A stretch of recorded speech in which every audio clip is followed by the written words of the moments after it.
Voilà. Bon, on va rester comme ça. Restez comme ça, n'ouvrez pas vos caméras. On va parler du Bahir. Ce livre qui est venu vers nous pour nous aider à éclairer et mettre de la lumière dans les ténèbres. Et je vais parler de l'argent. Parce que l'argent, c'est quand même quelque chose de très fort, très puissant. On sait aujourd'hui qu'on peut se polluer par l'argent, mais on peut aussi apporter du bien-être au monde, à nos enfants, à nous-mêmes, etc. Je vais commencer par quelque chose de personnel. Je verrai après si je le mets en public ou non, en fonction de ce que je vais dire. J'ai voyagé cet été et j'avais des problèmes d'argent. Parce que quand on voyage et qu'on n'a pas de maison, ça coûte cher, ça coûte très cher. Hein, donc c'est ce qu'on appelle les Airbnb ou des hôtels, des choses comme ça, à moins de dormir sur la plage. Mais bon, j'avais pas la forme pour dormir sur la plage. Et donc je regardais quand même le budget qui était quand même assez conséquent. Et je me suis dit, bon, bah, comment je fais quoi? Et j'ai commencé à faire mes petits calculs. Et j'aime pas ces calculs d'argent, vous savez, hein, avec l'argent. Et donc, vous savez qu'on travaille aussi avec Josette, hein, qui était banquière et qui sait ce que représente l'argent et comment on peut se polluer par l'argent. Mais c'est aussi un besoin, c'est aussi un outil.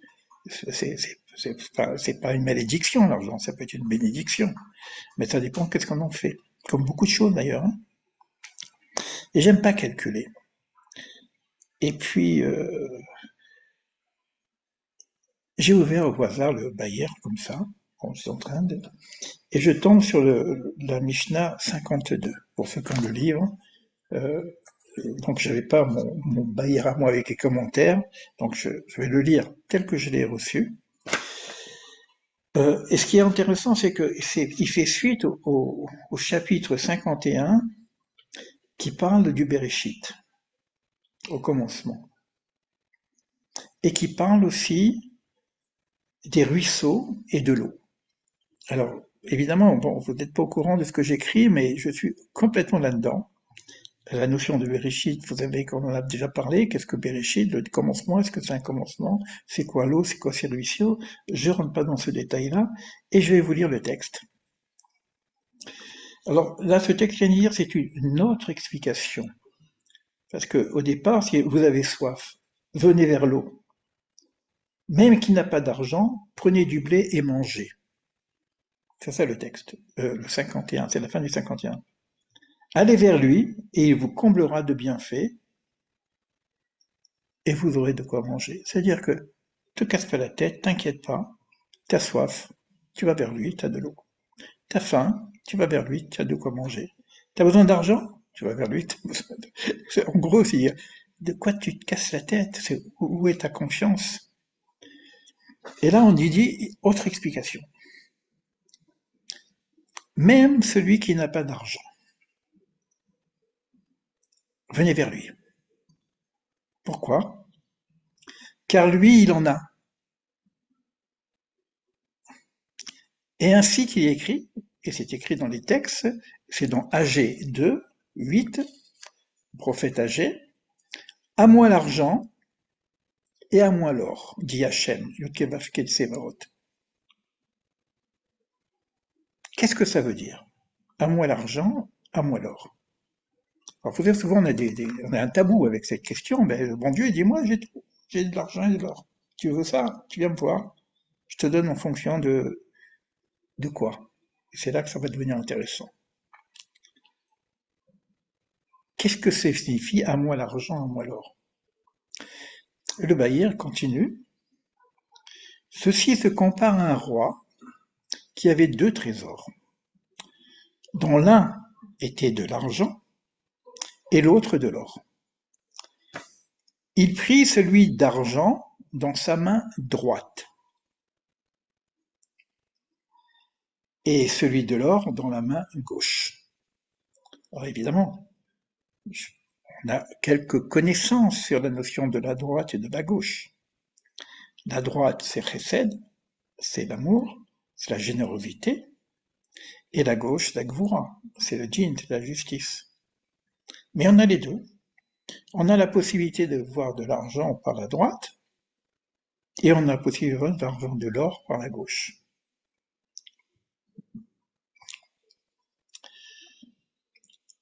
Alors, il dit, celui-ci sera tout prêt et facile à dépenser, prêt à remplir tranquillement ses fonctions, attaché aux pauvres, son service s'accomplira sans heurts, avec douceur.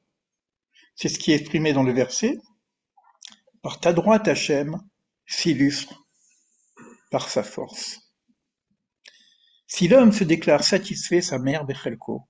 Si l'homme qui est riche, c'est l'homme qui est satisfait de sa part. Ça, c'est les Pirkei Avot. Si l'homme se déclare satisfait de sa part, c'est bien. Sinon, ta droite ou Hachem écrase l'ennemi. Qu'est-ce que ça signifie? Ta droite écrase l'ennemi. Il répondit, ceci vise l'or, comme il est écrit, à moi l'argent et à moi l'or. Vous voyez, c'était l'énigmatique, hein, comme texte. Hein. Mais comment je les reçois, moi? Dans cette situation où je dis, mais comment je fais pour dépenser? Et on me dit, arrête de calculer. Ce que tu as, tu le dépenses. Ok, mais attends, il y a des limites. Non. Il y a deux solutions. Il y a la solution de l'argent ou la solution de l'or. Si tu veux de l'or, c'est-à-dire si tu veux t'enrichir, tu peux t'enrichir. Ça peut être une bénédiction. Mais c'est par la gauche. C'est-à-dire tu travailles. Travaille et tu auras de l'or. Mais c'est l'équilibre en fonction de ton investissement. Mais si tu veux de la douceur, passe par la droite. Ah, c'est pas de l'or. Mais tu auras de quoi te satisfaire. Et là, c'est du chesed. C'est une bénédiction. C'est pas un labeur. C'est pas un sueur de mon front. On travaille, on se fatigue un petit peu. Pourquoi? Pour dire gagner sa vie, pour notre subsistance. Alors il nous dit là, non. Tu peux, si tu veux, passer par la droite. Et à ce moment-là, les choses se passeront. Sinon, ben, on est dans cette notion de guerre avec l'ennemi, etc. Alors, je vous dis ça. Alors ça, c'est l'enseignement. Ben, c'est joli, hein. L'enseignement, ok, moi je me fais confiance, etc. Mais je vous dis ça, je l'ai vraiment vécu. Parce que quand je suis pratiquement 2 mois, à savoir que bon, les hôtels, surtout en plein été, c'est entre 100 et 150 euros par jour. Vous faites le calcul, ça va vite. Hein. J'ai dit, je calcule pas. Ce que je dépense. Et il s'est passé quelque chose d'incroyable. C'est que, au fur et à mesure que j'avançais, les choses s'arrangeaient tout seules. J'étais invité à droite, j'étais invité à gauche, et avec des choses magnifiques, magnifiques, des moments de travail, et des moments de bénédiction, et des moments de bonheur, j'ai parlé du bonheur, etc., sans calculer, sans rien. Et puis les choses, et puis on se retrouve avec de quoi continuer à avancer. On ne sait pas comment ça tombe. Il n'y a pas de calcul dans la tête. Et j'ai l'impression que c'est quelque chose presque de magique qui peut se réaliser. Et ça, c'est la bénédiction. J'ai vraiment fait le Lech Lecha d'Abraham et j'ai senti que je savais pas à part un moment donné où j'étais en Suisse et j'ai pris pratiquement une semaine, mais à part ça, j'avais des plans, mais je savais pas où j'allais vraiment. Chaque nuit, je savais pas où j'allais. Et puis, les choses se passaient, se créaient au fur et à mesure. Et je rencontrais des gens extraordinaires au fur et à mesure. Des fois des jeunes hommes, un jeune garçon, des fois des personnes qui étaient dans le groupe mais qui nous avaient lâchés, qui reviennent dans le groupe, un musicien. Et ça a été vraiment extraordinaire. Et j'ai vraiment vécu ce truc, à moi l'or, à moi l'argent, à partir du moment où j'ai lâché prise de l'or, c'est-à-dire d'un certain travail que je devais faire pour pouvoir produire et construire, non, non, je lâche. Et les choses se sont construites toutes seules. Voilà ce que je voulais partager. Mais en même temps, j'ai l'impression, puisqu'on a parlé tout à l'heure de l'âge d'Abraham, que la notion de bénédiction, je crois que c'est comme ça peut marcher. On a parlé d'humilité, on a parlé de lâcher prise, de beaucoup de choses comme ça tout à l'heure, de travail sur soi, etc. Et d'être dans une situation de don. C'est-à-dire que pas de recevoir, d'être dans une situation soi-même de don, ce qui fait qu'à partir du moment où je suis dans une situation de don, d'apporter quelque chose, que ce soit un enseignement, que ce soit de la lumière, etc., sans calcul. À ce moment-là, ben, tu choisis ton camp, droite ou gauche. Si tu dis je suis dans une situation de don, je suis dans une situation de droite. Je veux être une bénédiction pour la personne que je rencontre. Mais si tu es une bénédiction, tu es à droite. Donc tu reçois l'eau, parce qu'on parle de l'eau, qui vient par la droite. Et t'as pas besoin de prendre ta pêche, etc., pour creuser un petit peu, aller chercher les puits, etc. Voilà. En tout cas, pour moi, c'est quelque chose que j'ai vécu et j'ai trouvé ça assez fort. Ça, on pourrait rentrer dans la métaphysique de l'eau, etc., donc je vais pas rentrer plus. Mais sachez que si j'ai une prétention où j'aurais candidaté à être une bénédiction pour le monde, eh ben, ça passe par droite et chesed. Et c'est Abraham qui est chesed, qui est à droite. Donc encore l'arche d'Abraham, c'est encore cette idée-là d'être une bénédiction. Et ça veut dire en même temps, puisqu'on parle de l'eau, en maïm el la Torah, que là, on parle d'argent parce que c'est la subsistance. Et ben, Abraham n'avait pas de problème de subsistance, il était très riche. Et ça lui venait, quoi. C'est pas les calculs. Par exemple, Yosef, il a fait des calculs pour avoir de l'argent. D'ailleurs, on lui a reproché, il est resté trop longtemps chez Lavan, en exil. Au début, il est resté pour sa première femme. Après, on dit non, ok, mais non, c'est pas elle, c'est l'autre, etc. Avec Rachel, tout ça, on sait comment ça s'est passé. Il est resté 14 ans, mais il a voulu rester 7 ans de plus pour avoir des boutons plus. Bon, il y a une histoire métaphysique derrière, mais il y a une idée comme ça. Donc voilà. Et donc, cette notion de bénédiction, que ça soit pour l'argent, ou que ce soit pour quoi que ce soit qui fait du bien à l'autre, et si c'est des enseignements, si c'est de l'eau, pour arroser le désert, ou si c'est de l'eau pour s'abreuver, et si c'est de la connaissance, ou c'est de l'amour, tout ce que vous voulez, ça marche de cette façon-là. C'est clair ce que je dis, hein? Il faut pas se prendre la tête, quoi. Si je veux rentrer dans des formes métaphysiques, parce que j'ai besoin de savoir, je veux connaître, je veux savoir, je veux comprendre, etc., c'est la gauche. On peut y arriver, mais il faut bosser. Alors tout à l'heure, j'ai dit qu'il faut bosser sur soi. C'est-à-dire que le travail va se faire sur soi-même. Et là encore, je peux vous dire que ça peut se faire par la droite. C'est pas une discipline, parce que la discipline, c'est sur la gauche. Le travail spirituel, métaphysique, initiatique, tout ce que vous voulez, même les enseignements, peuvent se faire par la droite, par Chesed. Sachez que c'est Abraham qui a porté quand même Sefer Yetzirah. Pourtant, c'est un morceau, ce Sefer Yetzirah. Mais c'est par la droite.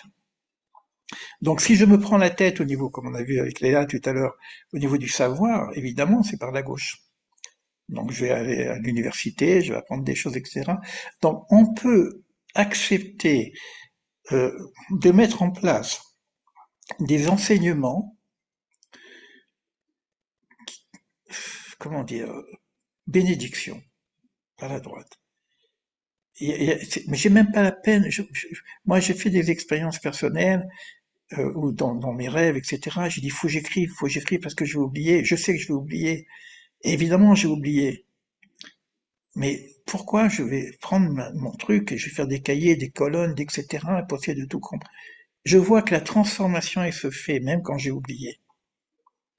Donc, donc la démarche, c'est marrant parce que quand je parle de l'Arche d'Abraham, c'est le logos, c'est les mots, c'est la construction, c'est la connaissance, mais j'aurais envie de vous dire sans prise de tête, parce que les choses vont se faire naturellement, par le souffle, par le respire, par je sais pas quoi. Voilà, vous avez des questions sur ça? En tout cas pour l'argent, c'est sympa, hein, je vois que donc, on n'a plus de problème d'argent. Il y a plus de conditions financières. Les choses doivent se passer comme ça se passe. Celui qui peut donner donne, celui qui peut pas donner donne pas. C'est plus des calculs. Il y a plus. Vous voyez combien de fois j'ai eu des problèmes avec ces histoires de combien ça coûte, etc. Quels sont les comptes. Non, on arrête avec ça pour cette partie, en tout cas initiatique ou philosophique ou spirituelle. L'argent viendra, que ce soit par des personnes qui sont là et qui participent, ou que ce soit par je sais pas quoi. Voilà, c'est des choses. Mais c'est pareil pour l'enseignement. C'est pareil. C'est pour ça que j'ai dit qu'on va travailler son filet avec un plan qui va se construire en avançant. Moi, je vais ouvrir le maximum de champs. Je vais pas mettre, bon, à part ces quelques éléments, parce que les personnes qui travailleront avec moi ont besoin de, de, de planning, ça c'est tout à fait normal. Mais sinon, il y aura des choses non planifiées, comme on a fait aujourd'hui, qui nous permettront de dire, tiens, je vais étudier ça. Moi, je vais étudier ça. Mais je vais vous inviter, celui qui veut venir vient, et puis voilà quoi. Et puis il prend ce qu'il prend, et puis voilà, sans plus. On n'a pas besoin de cahier, de prendre de. On peut prendre des notes, hein, mais c'est pas obligé. C'est une autre démarche. C'est une autre démarche. C'est qui est un peu différente de la démarche initiatique, hein, et j'ai presque envie de vous dire que la démarche initiatique, elle passe par la gauche, c'est-à-dire la discipline. C'est de l'or. C'est vraiment de l'or. La transformation du plan en or. Mais c'est de la discipline. Par contre, l'eau, c'est par la droite. Et je pense que les enseignements, et je vous parlerai de l'eau, hein, parce que j'ai écrit des choses un peu très très particulières sur l'eau, et sur les larmes, et sur les souffrances, etc. Voilà, donc c'est un peu comme ça, des choses qui viennent à l'instant et sans filet, et tout le monde peut comprendre, d'autres ne comprendront pas, et puis c'est pas grave. Puis on comprendra un peu plus une autre fois. Puis on peut échanger, on peut poser des questions, hein. C'est pas interdit. Mais la notion de rencontre comme ça aussi, c'est ce qu'ils appellent ça le Samsung chez les hindous. C'est-à-dire que on étudie, on fait ça, etc. Et puis à un moment donné, on se rend compte et puis on fait des débriefings, on discute et puis là, s'il y a des questions, et puis on échange comme on l'a fait tout à l'heure. Voilà. Donc je vais couper l'enregistrement et puis on va reprendre nos échanges.